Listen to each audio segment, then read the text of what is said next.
নারায়ণগঞ্জের গ্যাস সংকটের বিষয়ে জানাতে আমাদের সাথে যুক্ত হচ্ছেন সহকর্মী হাবিবুর রহমান। হাবিব, এলাকায় এখন পর্যন্ত কতটি কারখানা বন্ধ হয়েছে? সংকট নিয়ে মালিক ও শ্রমিকরা কি বলছেন? মুন্নি, গ্যাসের সংকটে শিল্পর বন্ধ হওয়ার তালিকাটা দিন দিন দীর্ঘ হচ্ছে।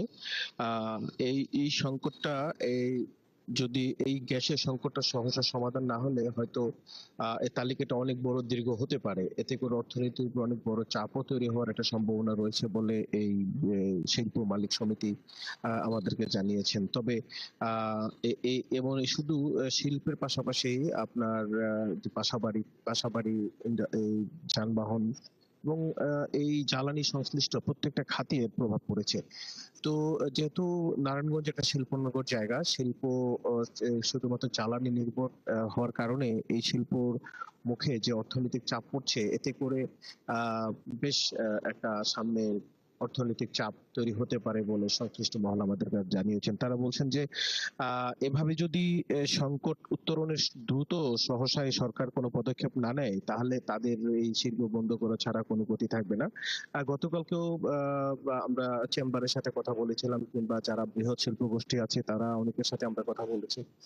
বিকেএমই, বিজিএমই এবং বিটিএমইএ তারা বলছেন যে আসলে এই তাদের উৎপাদন ধরে রাখা এক অত্যন্ত চ্যালেঞ্জ হয়ে দাঁড়িয়েছে।